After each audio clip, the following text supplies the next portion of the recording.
Friends, तो आप में से बहुत सारे अभ्यर्थी ऐसे हैं जो कि सीटेट की आंसर की और रिजल्ट का वेट कर रहे हैं। तो बिल्कुल ऑथेंटिक प्रूफ के साथ में आज की इस वीडियो में बताऊंगी कि जो आपका रिजल्ट है वो कब तक आ सकता है। वहीं पर बहुत सारे अभ्यर्थी ऐसे भी हैं जिन्होंने कि अपने क्वेश्चन पेपर को मैच किया हुआ है और वहाँ पर उनके 90 से कम मार्क्स बन रहे हैं। तो देखिए, उनका यहाँ पर ये क्वेश्चन है कि क्या वो नेक्स्ट सीटेट की प्रिपरेशन करें या फिर जो उनके मार्क्स है वो यहाँ पर इंक्रीज होंगे या फिर डिक्रीज होंगे, क्योंकि आगे जो है आपको बहुत सारी वैकेंसीज देखने को मिल रही है, जैसे कि बीपीएससी टीआरई 3.0 हो गया जो कि आपका मार्च के अंदर होने वाला है। और सीटेट अभ्यर्थियों के लिए जो है ये एक बेस्ट अपॉर्चुनिटी है। ठीक है, तो सब कुछ डिटेल में आज की वीडियो में समझने वाले हैं कि अगर आपके 90 से कम मार्क्स हैं तो जो आपके मार्क्स हैं वो इंक्रीज होने के क्या कुछ चांसेस हैं। ठीक है, तो बने रहिएगा वीडियो के लास्ट तक। अगर आप चैनल पर पहली बार विजिट कर रहे हैं तो चैनल को जरूर सब्सक्राइब कर लीजिएगा, बेल आइकन को प्रेस कर दीजिएगा ताकि ऐसी ही ऑथेंटिक अपडेट आप लोगों को टाइम पर मिलती रहे। तो फ्रेंड्स, आप यहाँ पर स्क्रीन पर देख पा रहे होंगे सीटेट के रिजल्ट को लेकर के जो आपका इन्फॉर्मेशन बुलेटिन जारी किया गया था, उसमें जो है सीधे तौर पर ये चीज़ मेंशन की हुई थी। आप यहाँ पर देख पा रहे होंगे डेट ऑफ एग्जामिनेशन, यानी जो आपका एग्जामिनेशन की जो डेट है वो दी गई थी 21 जनवरी का, जो कि आपका एग्जाम कंडक्ट कराया गया। उसके बाद में आप यहाँ पर देख सकते हो डिक्लेरेशन ऑफ रिजल्ट। ठीक है, अब ये आपका जो रिजल्ट है वो कब तक जारी किया जाएगा? By the end of February. यहाँ पर सीधे तौर पर दिया है कि जो आपका रिजल्ट है वो फरवरी के एंड में जारी कर दिया जाएगा, यानी आप मान के चलिए कि जो आपका रिजल्ट है वो 28 फरवरी के पहले ही आपको रिजल्ट देखने को मिल जाएगा। वहीं पर अगर बात कर लें तो आपको आंसर की कब देखने को मिलेगी, तो देखिए जो आंसर की है आपकी वो भी बहुत ही जल्द जारी की जाएगी, यानी 7 से लेकर के 10 फरवरी के बीच में ही आपकी जो आंसर की है वो जारी कर दी जाएगी। ठीक है, और इससे ज़्यादा आपका जो है आंसर की लेट नहीं होगा। 7 से 10 फरवरी के बीच में आपकी जो आंसर की है वो डेफिनेटली आ जाएगी। ठीक है, तो इसको लेकर के आप लोग परेशान ना होइए। अगर बात करें तो वहीं पर मुझे बहुत सारे अभ्यर्थी ऐसे भी थे जिन्होंने कहा कि जो अगस्त का एग्ज़ाम हुआ था आपका 20 अगस्त को, उसमें क्या हुआ था कि जो आपका आंसर की है वो 25 सितंबर को आई थी। ठीक है, तो देखिए इतना लेट होने का इसके पीछे यही रीज़न रहा कि जो आपका एग्ज़ाम है वो अचानक से ऑफलाइन से जो है ऑनलाइन से जो है ऑफलाइन मोड पर शिफ्ट हुआ। उसके बाद में जो बीएड वर्सेस बीटीसी का जो केस था वो भी बीच में आपका आया हुआ था।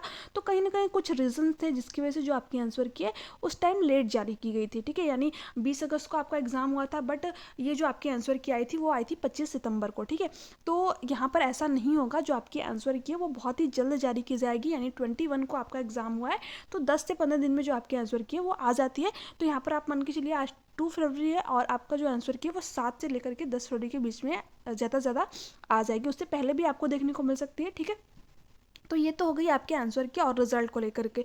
अगर बात करें जिन भी अभ्यर्थियों का यहाँ पर उन्होंने अपने क्वेश्चन पेपर को मैच किया है किसी भी रिसोर्सेज के थ्रू या फिर किसी यूट्यूब चैनल के थ्रू या फिर कहीं से भी, तो देखिए यहाँ पर जो उनके अगर मार्क्स हैं अगर वो 90 से कम बन रहे हैं तो आपको बिल्कुल भी परेशान होने की ज़रूरत नहीं है। जैसे कि आपके यहाँ पर 89 मार्क्स बन रहे हैं या फिर 88 मार्क्स बन रहे हैं, इवन 87 तक भी मार्क्स बन रहे हैं, तो भी जो है आप अपने आंसर की का वेट कर लीजिए, क्योंकि उसमें नंबर बढ़ने के चांसेस होते हैं। क्योंकि देखिए कैसे कि जो आपके पेडागोजी के क्वेश्चन होते हैं वो अगर आप कहीं से भी मैच करते हैं तो उसमें आपको कुछ डिफरेंस देखने को मिलता है। ठीक है, क्योंकि कोई भी जो लोग भी एनालिसिस करवाते हैं, जैसे कि मैंने भी कराया हुआ था, तो उसमें ऐसा हो ही नहीं सकता कि पूरे आपको 150 जो क्वेश्चन है उसका पूरा का पूरा राइट आंसर बताया गया हो। ठीक है, उसमें से 3 से 4 क्वेश्चन आपको ऐसे मिल जाएंगे, बेसिकली जो पेडागोजी के क्वेश्चन होते हैं उसमें 3 से 4 क्वेश्चन आपको ऐसे मिल जाएंगे जिसके कि ऑप्शन कुछ और रहते हैं। ठीक है, वो ऑफिशियल आंसर की आने के बाद ही जो है क्लियर हो पाता है कि कौन सा जो है ऑप्शन आपका सही था वहाँ पर।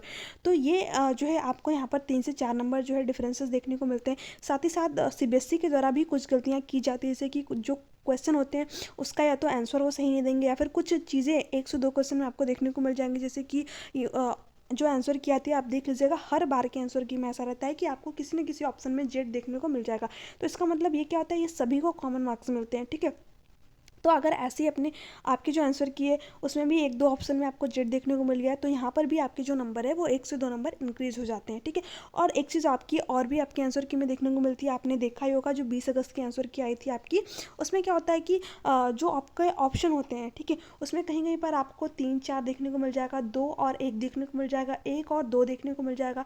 तो इसका क्या मतलब होता है आपका, इसका मतलब यही होता है सिंपली कि जिन भी अभ्यर्थियों ने जो भी क्वेश्चन है उसमें 3 और 4 दोनों ही ऑप्शन आपके सही है, तो उसमें से जितने भी अभ्यर्थी 3 और 4 किसी एक ऑप्शन पर टिक किए होते हैं वो दोनों ही ऑप्शन आपके सही माने जाते हैं। तो यहाँ पर उन अभ्यर्थियों के भी नंबर इंक्रीज हो जाते हैं, या फिर 2-1 करके देगा या फिर 1-2 ठीक है।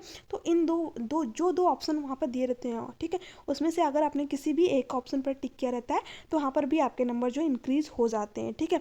तो इस तरीके से जो आपके नंबर है वो यहाँ पर इंक्रीज़ होते हैं। तो आप मान के चलिए कि अगर आपके यहाँ पर 87 तक हैं मार्क्स, तो जो आपके नंबर है वो इंक्रीज़ ही होंगे, डिक्रीज़ होने के बहुत ही जो है चांसेस ना के बराबर होते हैं। आपके नंबर डिक्रीज़ नहीं होंगे अगर आपने अच्छे तरीके से मैच किया, तो आपके जो नंबर है ऑफिशियल आंसर की में वो इंक्रीज ही होकर के आएंगे, ठीक है। और आंसर की अगर आपने सही से मैच कर ली तो जो रिजल्ट, ऐसा नहीं कि उसमें भी नंबर आपके इंक्रीज होंगे, नहीं, जो आपकी ऑफिशियल आंसर की है अगर आपने उसको बिल्कुल अच्छी तरीके से मैच कर लिया है, तब जो है आपके जितने आंसर की में मार्क्स बन रहे हैं सेम एज इट इज़ आपके रिजल्ट में भी उतने ही मार्क्स आएंगे, ठीक है। ये बिल्कुल सही चीज़ है, मैं आपको किसी भी भ्रम में नहीं रखना चाहता हूँ, जो ऑथेंटिक चीज़ें मैं आपको वही बता रही हूँ, ठीक है।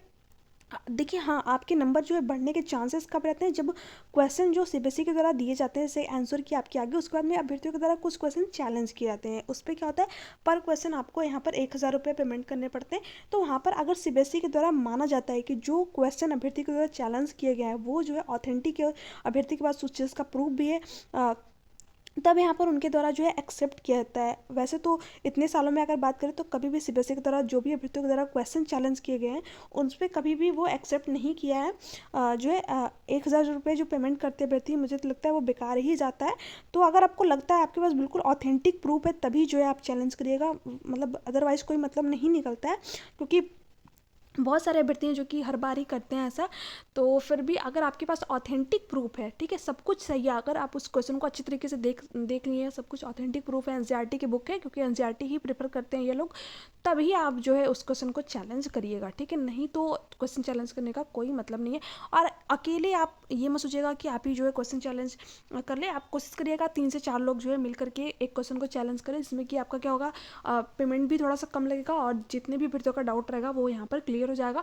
और एक भी अभ्यर्थी यहाँ पर चैलेंज करता है यहाँ पर तो सभी के जो नंबर है वो इंक्रीज़ हो जाते हैं, ठीक है।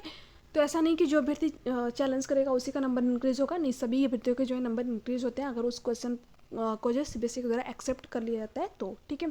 तो ये तो सारी चीज़ें हो गई आपकी आंसर की से रिलेटेड, रिजल्ट से रिलेटेड, और जिनके भी यहाँ पर नंबर जो है 90 से कम बन रहे हैं उनके लिए, ठीक है। बट देखिए अगर आपके बहुत ज़्यादा कम नंबर है, जैसे कि आपके 60 है, 70 है, तो इस डाउट में मतलब मैं आपको किसी भी अभ्यर्थी को जो है इस भ्रम में नहीं रखना चाहती हूँ कि जो आपका नंबर है वो 10 से 12 नंबर इंक्रीज़ हो जाएगा, नहीं, ऐसा बिल्कुल नहीं है। अगर आपके बहुत ज़्यादा कम नंबर है तो आप जो है नेक्स्ट रेट की प्रिपरेशन करिए, आपसे रिक्वेस्ट है। क्योंकि देखिए अगर आपके 10 से 12 नंबर कम है, या फिर इवन मैं बोलूँगी 8 से 10 नंबर या फिर 7 नंबर तक भी कम है, तो भी जो है आप अपने नेक्स्ट रेट की प्रिपरेशन करिए। बहुत ही रेयर केस में होता है कि आपके जो नंबर है 7 से 8 नंबर आपके नहीं इंक्रीज होते हैं। हाँ, 3 से 4 नंबर तक, मैक्सिमम 3 से 4 नंबर तक आप मान के चलिए कि जो आपके आंसर के उसमें आपको डिफरेंस देखने को मिलेंगे, ठीक है।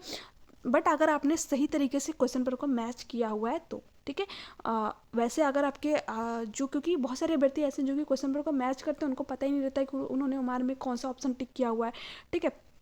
तो इसको लेकर के भी अभ्यर्थियों के डाउट है, तो आप एक बार अपने आंसर का वेट कर लीजिए। अगर आप बिल्कुल श्योर हैं कि आपके यहाँ पर 50 से 60 ही नंबर आएंगे, तभी जो है आप अपने नेक्स्ट रेट की प्रिपरेशन करिए। अदरवाइज़ अगर आपको लग रहा है कि 3 से 4 नंबर है, नहीं, आपका सीटेट का एग्ज़ाम जो है क्लियर हो जाएगा, तो ऐसे में आप बिहार शिक्षक भर्ती की तैयारी कर सकते हैं, जो कि आपका मार्च के अंदर होने वाला है। तो ये सारी चीज़ें थी जो कि मैंने आप लोगों के साथ में डिस्कस की। अदरवाइज़ अगर नेक्स्ट रेट की बात करें कि आपका कब तक हो सकता है, तो देखिए जो नेक्स्ट रेट है वो आपका जो है मई जून में आपको नोटिफिकेशन देखने को मिल जाएगा, और अगस्त जुलाई में तो आपका नहीं होगा। ज़्यादातर जो चांसेस बन रहे हैं वो अगस्त में बन रहे हैं। अगस्त के अंदर जो आपका सीटेट है, जुलाई के लास्ट में भी हो सकता है, और अगस्त में भी किसी भी संडे को आपका एग्जाम कंडक्ट कराया जा सकता है, ठीक है।